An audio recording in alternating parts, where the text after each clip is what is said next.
Bueno, hermanos, buenas tardes. Bienvenidos al taller de evangelismo, el segundo taller que hacemos en la iglesia.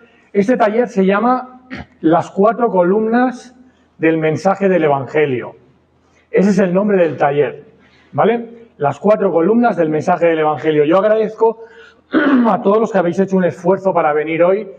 El día no acompaña mucho, gracias a Dios, pues ahora no llueve, pero todos los que habéis tenido que dejar de hacer cosas para venir al taller, muchas gracias. Bueno, gloria a Dios. Pues bienvenidos todos, y lo que vamos a hacer primero, vamos a orar y vamos a invitar al Espíritu Santo para que nos revele acerca del Evangelio y nos guíe a toda verdad. Amén. Señor, te damos gracias por este tiempo, gracias por este día.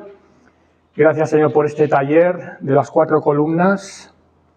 Señor, y te pedimos que tú nos reveles acerca del Evangelio, acerca del pecado, Señor, acerca de todo lo que tú quieres mostrarnos hoy, Señor, del mensaje, de esas 4 columnas del mensaje, Señor. Yo te doy muchas gracias por cada hermano, por cada hermana que han venido, y te pido, Señor, tu bendición, tu revelación. Te invitamos, Espíritu Santo, a que hagas tu obra, esa obra que solo tú puedes hacer.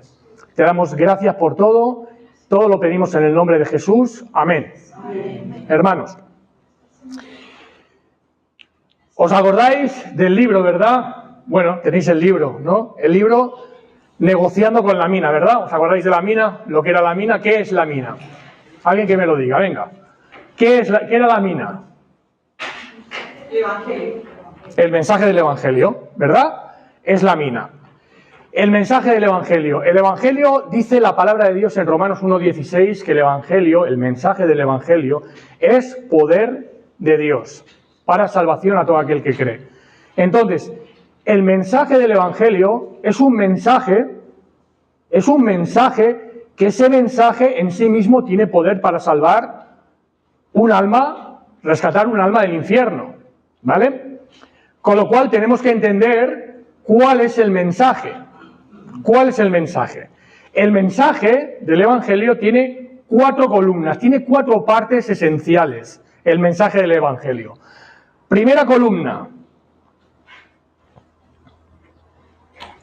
Problema. ¿Vale? Esta es la primera parte del Evangelio, la primera columna del Evangelio. Todos tenemos un problema, ¿sí? Y lo vamos a poner así, como es una columna, vamos a hacerlo a modo de columna. Problema. Primera columna del mensaje. Segunda columna del mensaje. El problema tiene unas consecuencias, ¿sí? El problema tiene unas consecuencias. Esta es la segunda columna del mensaje del Evangelio. Ya tenemos 2, ¿eh? La tercera columna, tenemos una solución. Para este problema que acarrea estas consecuencias, hay una solución. Importantísimo. ¿Vale? Tercera columna. Y la cuarta columna es el llamado. La cuarta columna del mensaje, la cuarta parte del mensaje es el llamado.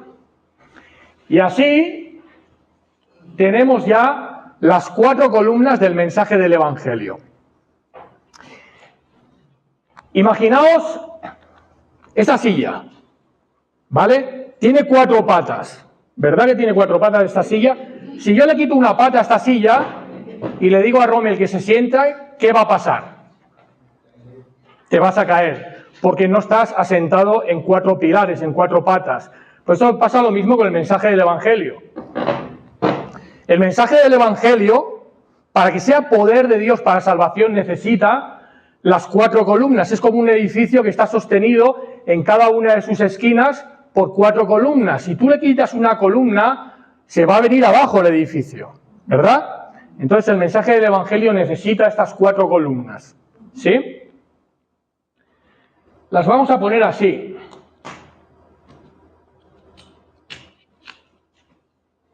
Vamos a hablar primero del problema. el problema. ¿Cuál es el problema que todos los seres humanos tenemos?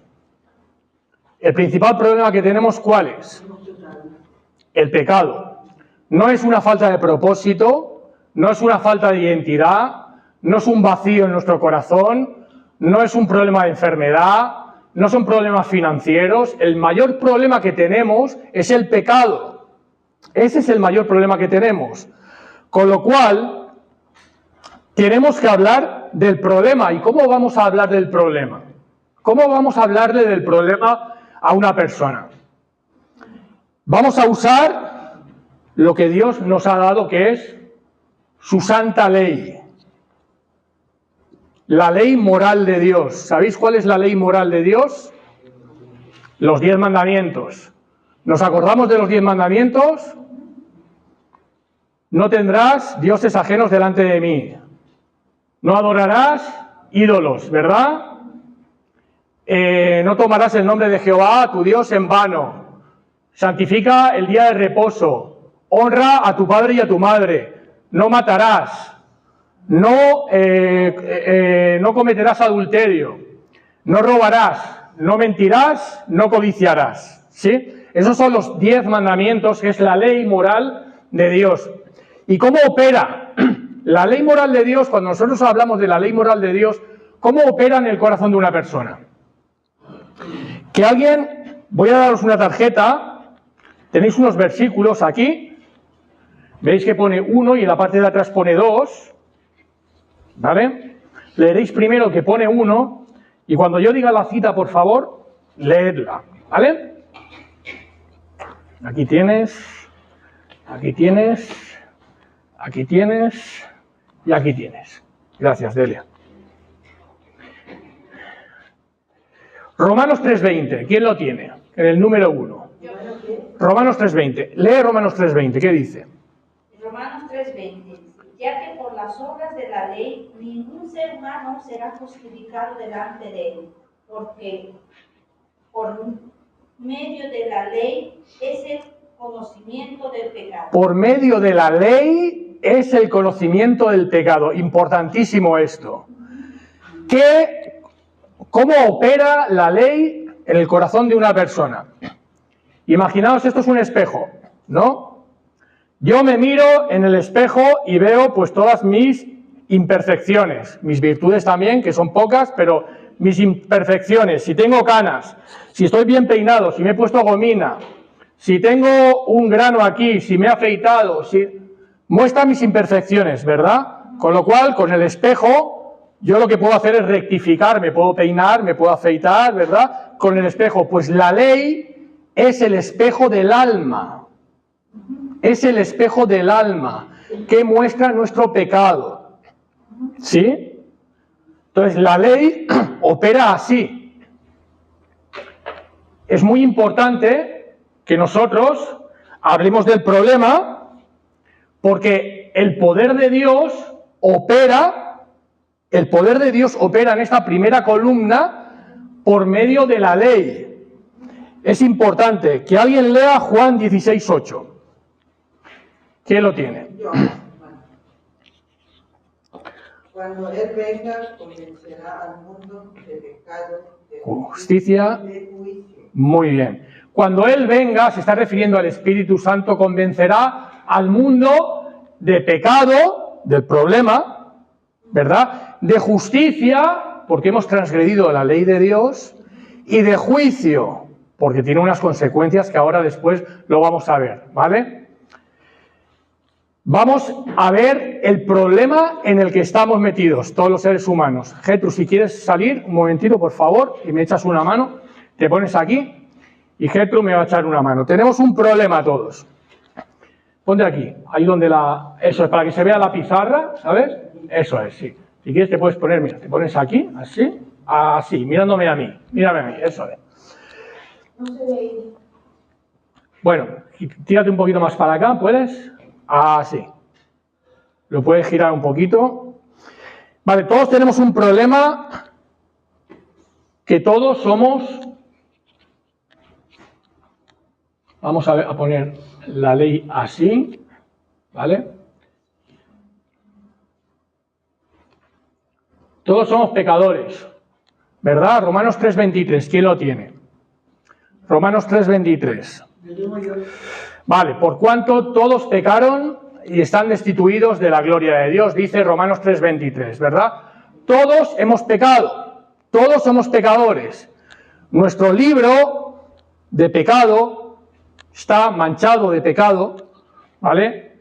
Está manchado de lujuria, está manchado de mentira, está manchado de envidia, está manchado de codicia. Y este libro un día será abierto delante de Dios y Dios nos va a juzgar conforme a lo que está escrito en este libro. ¿Eh? Nuestro libro está manchado de pecado. Entonces somos todos pecadores, ¿verdad? Delante de Dios. Es un problema. También, conforme a lo que está escrito en este libro, Dios nos va a declarar culpables. Culpables, ¿no? Porque nosotros acarreamos multas, somos delincuentes espirituales. La palabra de Dios habla de que estamos muertos en nuestros delitos, ¿verdad? Delitos y pecados, ¿no? Y entonces, si nos presentamos con nuestro libro lleno de pecado, ¿no? Que alguien lea Apocalipsis 20:12, ¿quién lo tiene? Y fueron juzgados los muertos por las cosas que estaban escritas en los libros según sus obras. Y fueron juzgados los muertos según sus obras. Y entonces, como seremos juzgados conforme a los pecados, culpables. Ese es el veredicto, ¿sí? Lo dejamos aquí. Gertrude, pecadora y culpable. Así somos todos nosotros, no únicamente la Gertrude, ¿no? Otro problema que estamos muertos. Efesios 2:1 dice que estamos muertos en nuestros delitos y pecados. Estamos muertos. Espiritualmente estamos muertos, por eso tenemos un vacío que no sentimos a Dios, nos sentimos vacíos por dentro, nos sentimos sin propósito. Estamos muertos, eso es una consecuencia temporal de la muerte espiritual. ¿Os acordáis de Ezequiel, el valle de los huesos secos? Ezequiel 37. Este estaba muerto, secos en gran manera, dice la palabra de Dios. Saluda aquí. Bueno, no podéis saludar, lo tengo que ayudar yo porque está muerto, ¿verdad? Está muerto en sus delitos y pecados. Así estamos todos. Mira, cuélgatelo así del dedo, como si fuera un yo-yo. Eso es. Muertos, ¿verdad? Suena fuerte, pero es así. Estamos muertos, dice la palabra de Dios, que estamos muertos, ¿verdad? Espiritualmente hablando, claro. Estamos también sucios, porque el pecado nos ensucia. Estamos sucios. El pecado nos mancha, nos contamina. Nuestras buenas obras están todas llenas de orgullo. Que alguien lea Isaías 64:6, que lo tenga. Si bien todos nosotros somos como suciedad, todas nuestras justicias como trapos de inmundicia. Todos nosotros somos como suciedad y todas nuestras justicias como trapos de inmundicia. ¿Por qué? Porque todo lo que hacemos, que parece bueno, lo hacemos con un trasfondo de que queremos sobresalir, de que mira lo que he hecho yo, he sido yo. El orgullo es el trasfondo de nuestras buenas obras. Entonces, son como trapos de inmundicia, que se vea bien, deja el libro aquí si quieres, de momento. Vale. Gertrude en un estado cada vez más deplorable, la pobre. La palabra dice que estamos sucios, ¿verdad que sí? Estamos sucios. Somos esclavos del pecado. Otra mala noticia. Se agrava el problema. Somos esclavos del pecado, esclavos, ¿verdad? Que alguien lea, por favor, Juan 8:34. Todo aquel que hace pecado, esclavo es del pecado. Es esclavo del pecado. Todo el que hace pecado, una mentira lleva a otra mentira, una envidia lleva a otra envidia, y esclavos del pecado no nos podemos liberar por nosotros mismos. Estamos atados al pecado y la otra parte de la cadena tira del infierno hacia abajo. Ese es nuestro estado. Así que, Gertrude, esto es un collar de esclavitud que tienes ahí, ¿eh? Esclavos del pecado somos. ¿Qué más somos? Somos enemigos de Dios. ¿Os acordáis de las doctrinas, verdad? Ya vais asimilando un poco con las doctrinas que se dieron. Enemigos de Dios. Enemigos de Dios. Que alguien lea, por favor, Isaías 59:2. Bueno. Vuestras iniquidades han hecho división entre nosotros y nuestro Dios. Nuestras iniquidades han hecho división entre nosotros y nuestro Dios. El muro de pecado nos separa de un Dios santo. Estamos separados, destituidos de la gloria de Dios. No podemos acceder a Dios porque somos enemigos. Nuestro pecado hace una barrera invisible, un muro invisible que evita que nos podamos acercar a Dios. Así que tú también, poco a poco, al final va a pesar más después del taller. Y que alguien lea, por favor, Romanos 2:5. Romanos 2:5. Atesoras para ti mismo ira para el día de la ira y de la revelación del juicio de Dios. Vale, atesoras, o sea, acumulas para ti mismo ira para el día de la ira. Estamos bajo la ira de Dios. Estamos bajo la ira de Dios. Dios está airado contra el impío todos los días, dice la palabra de Dios. Estamos bajo la ira de Dios. Y si buscáis en vuestra Biblia una correspondencia con la palabra copa, veréis que tiene relación con la ira de Dios. O sea que la ira de Dios está sobre nosotros. La copa de la ira, ¿no? Así que Gertrudis. Así que en este estado estamos nosotros, antes de conocer a Cristo. Este es el problema en el que nos encontramos, ¿verdad? Somos pecadores, culpables, estamos muertos en nuestros delitos y pecados. El pecado nos ensucia, estamos sucios, somos esclavos del pecado, somos enemigos de Dios y estamos bajo la ira de Dios. Ese es el estado en el que estamos. Es un problema del que tenemos que hablar en el evangelismo. ¿Y cómo hablamos de este problema? Por medio de la ley.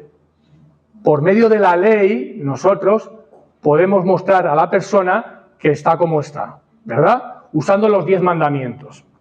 Eso lo vamos a ver en el próximo taller, cómo los vamos a usar, ¿vale? Bien, la segunda columna es que este problema tiene unas consecuencias.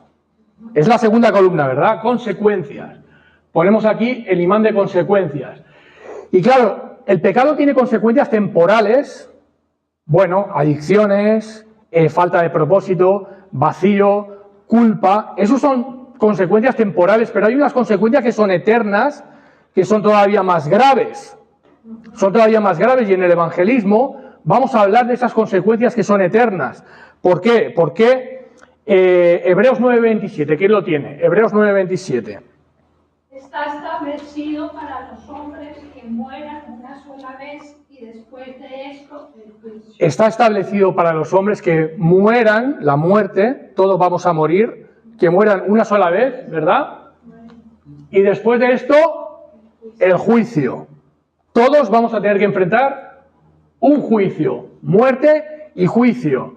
Y después de la muerte y el juicio se va a determinar si vamos al cielo o vamos al infierno, ¿verdad? ¿Vosotros creéis que en el estado que está Gertrude va a poder pasar al cielo? ¿Verdad que no? Gertrude tiene un problema. Gertrude así, que es la que representa a todos los pecadores, tenemos un problema que nos va a conducir al infierno. Nos va a conducir al lago de fuego. En el cielo sabemos que están todas las bendiciones de Dios. Está Dios en primer lugar, por supuesto. Está Cristo ahí y tendremos paz, tendremos alegría, tendremos gozo. Ya no habrá enfermedad, ¿verdad? Ya no habrá dolor, ni lamentos, ni lágrimas. Y en cambio en el infierno será todo lo contrario. Sufrimiento, soledad, lloro, crujir de dientes, alejados de la presencia favorable de Dios, ¿verdad? Entonces, nosotros para hablar de las consecuencias, vamos a hablar de las consecuencias eternas, vamos a hablar de la eternidad en el evangelismo. En el evangelismo vamos a hablar de la eternidad. ¿Por qué vamos a hablar de la eternidad? Y lo vamos a hacer con una confianza, con confianza. ¿Por qué? Porque Eclesiastés 3:11 dice que Dios ha puesto eternidad en todos los corazones de las personas. En cada corazón Dios ha puesto eternidad. O sea, que en cada ser humano hay un sentido de eternidad. Por eso hay tantas religiones en el mundo, porque el ser humano sabe que hay algo más. Es un sentido de eternidad, un sentido de trascendencia. Y eso nosotros tenemos esa herramienta, ¿vale?, para apuntar al corazón y hablar de la eternidad, para mostrar las consecuencias del pecado. Las consecuencias del pecado que son eternas, como hemos dicho, ¿verdad? El poder de Dios opera cuando hablamos de la eternidad. Hemos dicho que el poder de Dios opera cuando hablamos de la ley, que nos muestra el problema. Pero el poder de Dios también opera cuando hablamos de la eternidad, que nos muestra las consecuencias. Porque el Espíritu Santo convencerá, ¿verdad?, de pecado, de justicia y de juicio, ¿verdad? Del juicio eterno va a convencer el Espíritu Santo. Por lo tanto, tenemos que tener en nuestro evangelismo personal también hablar de la consecuencia, y para eso hablaremos de la eternidad. ¿Sí? ¿Hasta ahí me seguís? ¿Sí? Vale. Tercera columna, la que más nos gusta hablar, ¿verdad?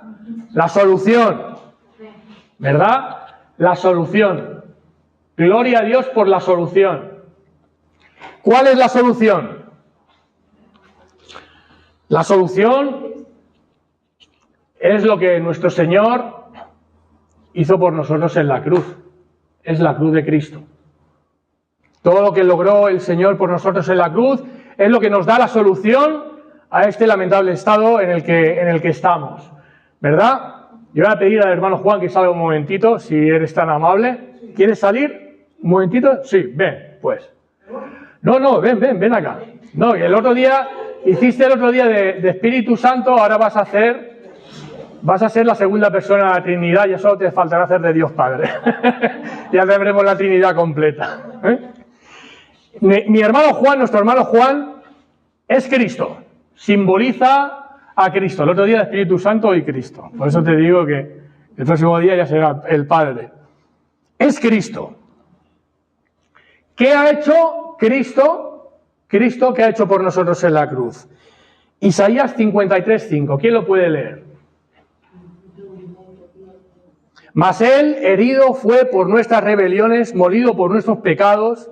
El castigo de nuestra paz fue sobre él, y por su llaga fuimos nosotros curados. Cristo nos sustituye. El castigo de nuestra paz fue sobre él. Cristo nos sustituye, y el libro que estaba lleno de pecado, ahora nuestros pecados están borrados. Borrados. ¿Por qué? Porque Cristo nos sustituyó en la cruz, ¿verdad? ¿Qué más hizo Cristo? Con lo cual somos ahora perdonados. Estamos perdonados, ¿no? ¿Qué más hizo Cristo?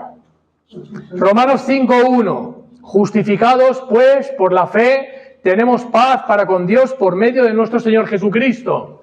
Cristo muere en la cruz para justificarnos y declararnos inocentes.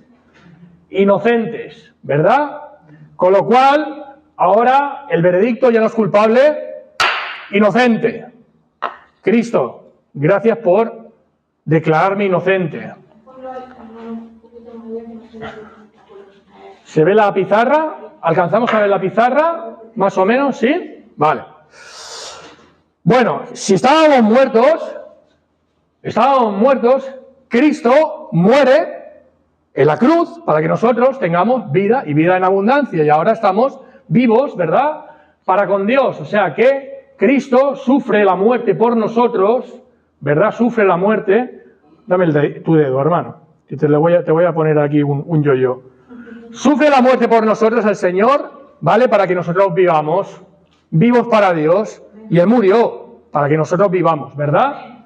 Es nuestro sustituto. ¿Qué más el Señor nos ha hecho? Nos ha limpiado con su sangre, ¿verdad? Dice 1 Juan 1:7. ¿Quién lo tiene? La sangre de Jesucristo, su Hijo, nos limpia de todo pecado. La sangre de Jesucristo, su Hijo, nos limpia de todo pecado. Ahora ya no estamos sucios. ¿Por qué? Porque Cristo se vistió de toda nuestra inmundicia, de todo nuestro pecado, se vistió Él en la cruz para que nosotros seamos limpios ahora. ¿Sí? Amén. Vale. Si estábamos esclavos del pecado, Juan 8:36 dice Si que el Hijo de Dios os libertare, seréis verdaderamente libres. si el Hijo de Dios os libertare, seréis verdaderamente libres. Las cadenas del pecado han sido rotas, como cantamos muchas veces, ¿verdad? Él nos ha librado de la esclavitud del pecado y nos ha dado libertad por su obra en la cruz. Ahora somos libres. Somos libres. Y Romanos 5:10 dice, Romanos 5:10, ¿quién lo tiene? Que si siendo enemigos de Dios fuimos reconciliados por la muerte de su Hijo, ¿verdad? Reconciliados. Cristo ha tirado al suelo, ¿verdad? Esta barrera de separación, el Señor, y ahora somos amigos de Dios, ¿verdad?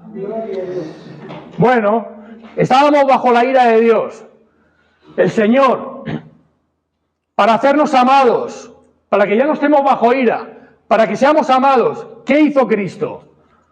Padre, pasa de mí esta copa, pero no sea como yo quiero, sino sea como tú. Por lo tanto, voy a beber hasta la última gota de la ira de Dios.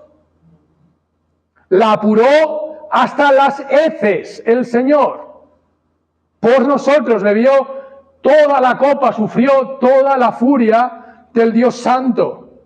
Él, por nosotros, en la cruz, bebió y no quería, pero lo hizo por nosotros. Así que, la cruz de Cristo, hermanos, la cruz de Cristo, 1 Corintios 1:18, que dice, 1 Corintios 1:18, que la palabra de la cruz es locura para los que se pierden, pero para nosotros los que creemos, ¿qué es? Poder de Dios para salvación. Por lo tanto, el poder de Dios se manifiesta en la cruz de Cristo. El poder de Dios se manifiesta en la cruz de Cristo. Tercera columna, la solución. Tenemos que hablar de lo que hizo el Señor por nosotros en la cruz. Hermano, muchas gracias. Hermana Gertrude, muchas gracias. Ya podéis sentar. Gracias a Cristo por lo que ha hecho por nosotros en la cruz, todo lo que cargó. Muchas gracias, hermano. Gracias. Gracias. Tercera columna, la solución. Cristo nos ha provisto de la solución. ¿Verdad? Pues, teniendo esto, ahora el pecador tiene que pasar al otro extremo de la cruz. El pecador sigue estando así. Entonces, tiene que hacer algo. Yo le doy la solución, pero el pecador tiene que hacer algo para pasar al otro lado de la cruz y aceptar todos los beneficios, recibir todos los beneficios que el Señor le proporciona en la cruz, ¿no? Imaginaos que yo voy al médico y me dicen, me hacen un montón de pruebas y me dicen que tengo cáncer. Bueno, tienes cáncer y ese problema que tienes tiene unas consecuencias. Vas a morir. Pero hay una solución, te podemos operar. Ahora lo que tienes que hacer es firmar el consentimiento y ir al quirófano para que te operen, ¿verdad? Que tienes que hacer algo, no te puedes quedar en tu casa. Algo tienes que hacer, muy poco, pero algo tienes que hacer. Entonces, el llamado es la cuarta columna. El llamado es la cuarta columna, ¿vale?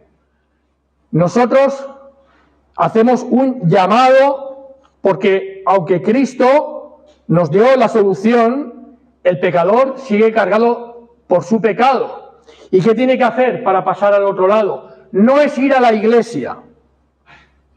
No es ir a la iglesia. No es tener padres cristianos. No es vivir en una familia cristiana. No es bautizarse. No es repetir una oración especial. Es arrepentirse de sus pecados y confiar en Jesucristo. Esto lo tenemos que tener todo bien claro porque en muchas iglesias no está claro el asunto. Un hijo de Dios es aquel que se arrepiente de sus pecados y confía en la obra de Cristo a su favor. Es un cristiano. Entonces, hay que arrepentirse. Hechos 17:30, ¿qué dice? Hechos 17:30, quien lo tenga, que lo diga. Dios manda a todos los hombres en todo lugar que se arrepientan. Bueno, fijaos que es una orden de Dios. Dios manda a todos los hombres en todo lugar, da igual que estés en la China o en Afganistán, que se arrepientan. ¿Y qué es arrepentirse? Ahora lo vamos a ver, pero antes leed Hechos 3:19, por favor, que lo tenga. Hechos 3:19. Vale. Arrepentíos y convertíos para que sean borrados vuestros pecados. Amén. Arrepentíos y convertíos, ¿para qué? Para que sean borrados vuestros pecados. Entonces, el llamado es a arrepentirse. ¿Y qué es arrepentirse? Arrepentirse es darte cuenta de que vas en dirección equivocada. Es ver a tu pecado con los ojos que Dios lo ve. Con los ojos que Dios lo ve. Darte cuenta de que estás mal y hacer un cambio de sentido a tu vida de 180 grados. Y darle la espalda a tu pecado. Dejarlo. Eso es arrepentirse. Vamos a imaginar un supuesto, un ejemplo. Tú vas en un tren, vas en el metro y ves el panel de las paradas. Entonces te das cuenta de que vas en dirección contraria. Entonces, ¿qué haces? Te bajas en la siguiente parada, ¿verdad? Cambias de andén, das la vuelta y coges el metro que va en sentido contrario, ¿verdad? Eso es arrepentimiento. Eso es arrepentimiento. Arrepentirse es darle la espalda a tu pecado. Es el llamado del Evangelio al arrepentimiento, ¿vale? Arrepentimiento y fe en Jesucristo, fe en Cristo. Ahora yo me arrepiento de mi pecado, pero tengo que confiar en alguien que me salve de mi pecado. Por lo tanto, la fe en Cristo es la confianza que yo deposito porque veo que estoy perdido, porque veo que soy pecador, ¿vale? Y es la confianza que yo ejerzo en la obra completa del Señor Jesucristo. Quien tenga Filipenses 3:9, que lo lea, por favor. Filipenses 3:9. Y ser hallado en él, no teniendo mi propia justicia, que es por la ley, sino la que es por la fe de Cristo, la justicia que es de Dios por la fe. Amén. Y ser hallado en él, no teniendo mi propia justicia, que es por la ley, porque yo he quebrantado la ley, no puedo justificarme por la ley, sino la que es por la fe de Jesucristo. Es que Él cumplió toda la ley, yo no puedo cumplir toda la ley. Él cumplió toda la ley, Él murió a mi favor, y yo lo que hago es aferrarme a la obra de Cristo con todo mi corazón. Es como si yo te tiro un salvavidas. Te estás ahogando en el mar, no sabes nadar. y desde un buque o desde una barca te lanzan un salvavidas. Te aferras al salvavidas con todo tu ser, con todas tus fuerzas, para que alguien te arrastre de la cuerda y te suba al barco y te salve. Eso es fe, es confianza, no es un acto intelectual, es una entrega de corazón completa. Es rendirle tu vida a Cristo, es decirle yo quiero que tú seas mi Señor, no quiero yo ya ser más Señor de mi vida porque me ha ido fatal. Quiero que tú seas ahora el Señor, guíes mis pasos, dirijas mi vida, confío en ti. Y entonces, ¿qué pasa con la persona? Nace de nuevo, es una nueva criatura, es una nueva creación, hijo de Dios, pasa de la potestad del reino de las tinieblas al reino de Cristo, a su luz admirable. Es el milagro de la regeneración, una nueva vida, es una nueva criatura. Eso es la fe, hermanos. Entonces, vamos a hacer una prueba. Si nosotros quitamos del mensaje, quitamos la ley, ¿qué pasa? Si quitamos la ley. No hay problema, ¿verdad? Porque la ley hemos dicho que es como un espejo que me muestra el problema, ¿verdad? Si no hay problema, entonces no pasa nada, vivo normal, como yo quiero. Si yo le quito al mensaje del Evangelio, le quito la eternidad. Le quito la eternidad, ¿qué pasa? No hay consecuencias. Puedo vivir como a mí me da la gana porque después no va a pasar nada, ¿verdad? Es importante cada columna, ¿veis? Eternidad me habla de las consecuencias. Si yo le quito la solución al mensaje, la tercera columna, ¿qué pasa? Estoy perdido, no tengo ninguna solución. Voy a morir en mis pecados, ¿no? La solución importantísima, la cruz de Cristo. No puedo quitarla del mensaje. Y tampoco puedo quitar el llamado a arrepentirse y a confiar en Cristo. Porque si no, no hay salvación. Si no, no hay salvación. ¿Vale? Con lo cual, las 4 columnas del mensaje del Evangelio son importantísimas para nosotros poder compartir el mensaje del Evangelio. El poder de Dios obra en cada columna. En cada columna obra el poder de Dios cuando usamos la ley, porque el Espíritu Santo convence de pecado, de justicia y de juicio. Cuando hablamos de la eternidad nos muestra las consecuencias, porque el Espíritu Santo trae convicción de pecado, de justicia y de juicio eterno. El poder de Dios opera en la cruz de Cristo, porque la palabra de la cruz es poder de Dios para salvación, y el poder de Dios opera en el llamado cuando regenera a una persona, cuando salva a una persona, cuando perdona a una persona. El poder de Dios opera en cada columna del mensaje del Evangelio. Por lo tanto, nosotros tenemos que compartir un mensaje completo para que el poder de Dios se manifieste. Para que todo sea un todo que cobre sentido. Sea un todo que cobre sentido. ¿Sí? Bueno. Ahora paramos un momento. 3 minutos, 4, lo que haga falta de reflexión. Porque os hago una pregunta. Os he hablado antes de que no te salva ir a la iglesia. No te salva el bautismo. No te salva el hecho de que hayas nacido en una familia cristiana. No te salva el obedecer los mandamientos de Dios. No puedes. No puedes. La palabra de Dios dice que Dios condenará al hombre de malos pensamientos. No puedes. Hasta el pensamiento lo ve el Señor. Entonces, la pregunta es, ¿de qué lado de la cruz estás tú? ¿Estás de este lado de la cruz todavía? ¿O estás del lado derecho? ¿De qué lado de la cruz estás? ¿Has cruzado la cruz?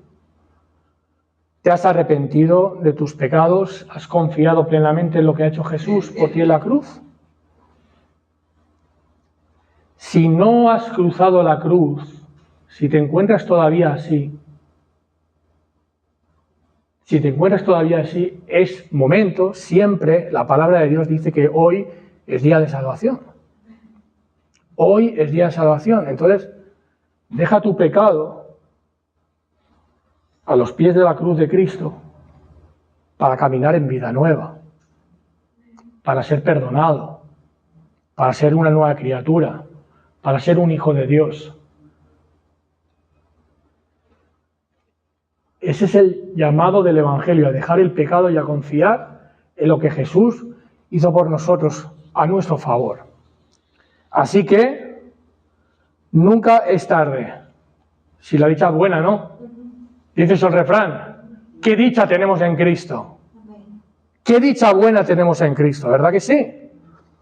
Bueno, hermanos, pues ahora vamos a hacer un ejercicio práctico, ¿vale? Vamos a hacer ahora un ejercicio práctico. Hemos explicado las 4 columnas del mensaje, ¿verdad que sí?